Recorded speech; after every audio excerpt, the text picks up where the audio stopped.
తీసుకోరు. ఏంటి అసలు బీజేపీ స్టాండ్ సౌత్ మీద ఏముంటది పురుషోత్తం రెడ్డి గారు? ఇక్కడ చూస్తేనేమో పవన్ కళ్యాణ్ అడ్డం పెట్టుకొని హిందుత్వం అని చెప్పేసి హిందుత్వం టార్గెట్గా ఇటీవల జరిగినటువంటి రాజకీయం మొత్తం మనం చూస్తూ వచ్చాము. అలాగే తెలంగాణకు సంబంధించి బండి సంజయ్ని పెట్టుకొని ఆయన చేసినటువంటి రాజకీయం చూసాము. తాజాగా మొన్న అన్నామలై వ్యవహారం కూడా మీరు చూసే వచ్చారు మీడియాలో, అది ఎంత పెద్ద సంచలనంగా మారిందో. ఏం జరుగుతుంది అసలు?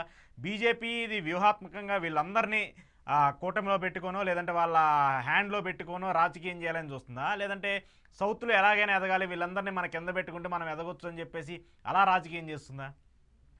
బీజేపీ సౌత్ ఇండియాలో పట్టు దొరకట్లేదు వాళ్ళకి. ఒక కర్ణాటకలో తప్ప మీతో ఎక్కడ పట్టు దొరకట్లేదు. దొరికినట్టే తెలంగాణ దొరకతా ఉంది, వెనక్కి పోతా ఉంది. అవును. ఆంధ్రప్రదేశ్ లో అవకాశం లేదు. తమిళనాడులో ఇది ప్రయత్నం చేస్తారు, అది వీలు కావట్లేదు. రెండో వైపు కేరళలో అసలు సాధ్యం కావట్లేదు. కాబట్టి సౌత్ ఇండియాలో ఒక బలమైనటువంటి పార్టీకి ఎదగాలంటే ఉత్తరాదిలో ఇప్పటికే 3 సార్లు బాగా గెలిచినారు. మన ఉత్తరాది తగ్గేసరికి పూల్ మీద ఎట్టరాల. రేపు మీద తేడా వచ్చిందని ఉత్తరప్రదేశ్ లో మొత్తం కొలాప్స్ అయిపోతుంది. అందువల్ల సౌత్ ఇండియాలో ఎదగడం బీజేపీకి అనివార్యం.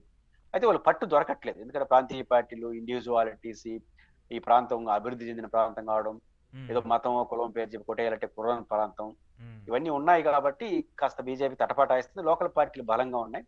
లోకల్ లీడర్స్ ఇప్పుడు జగన్మోహన్ రెడ్డి గారు, పవన్ కళ్యాణ్ గారు, తెలంగాణలో కేటీఆర్ గారు కావచ్చు, హరీష్ రావు, రేవంత్ రెడ్డి గారు కావచ్చు, ఇట్లా మనకు తమిళనాడులో కూడా ఇప్పుడు ఉదయనిధి మారన్తో పాటు ఇంకొక సినిమా హీరో విజయ్ గారు కూడా వచ్చేసారు. ఆ రకంగా యంగ్ లీడర్షిప్ వస్తా ఉంది, అందిపుచ్చుకుంటారు. కాబట్టి బీజేపీకి ఒక క్రూషియల్ టైం. అందువల్ల ఫస్ట్ పార్టీ వాళ్ళు ఎదగడానికి ట్రై చేస్తున్నారు. కుదరకపోతే ఎవరో ఒకరితో అడ్జస్ట్ అవుతున్నారు, ఎదగడం లేదా అడ్జస్ట్ కావడం.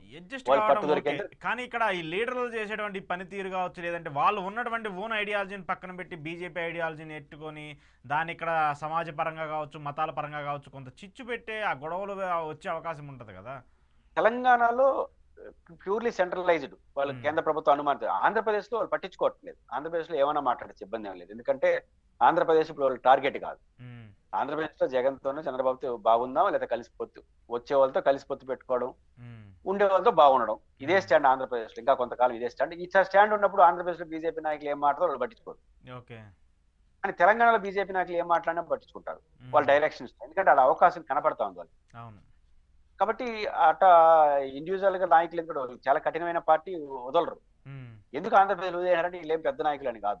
ఇక్కడ ఆంధ్రప్రదేశ్ లో ఇప్పుడు మనకు ఆంధ్రప్రదేశ్ మంది కాదు కాబట్టి ఎవరు ఓపిక వాళ్ళు చేసుకొని సక్సెస్ అయితే మన బీజేపీ ఖాతా సక్సెస్ కాకపోతే వాళ్ళ ఖాతాలో పడిపోతుంది అని ఎవరన్నా కూడా మనకే సపోర్ట్ అన్న ధీమాలో కూడా వాళ్ళు ఉన్నారు. కేంద్ర ప్రభుత్వం అధికారులు ఉన్నప్పుడు సహజంగా వాళ్ళతో బాగున్నారు కదా అందరూ. అప్పుడు జగన్ ఉన్నా, ఇప్పుడు చంద్రబాబు నాయుడు, పవన్ కళ్యాణ్ ఉన్నా కూడా అదే పరిస్థితిని కూడా ఎవరు కాల్ చెప్పుకుంటారు.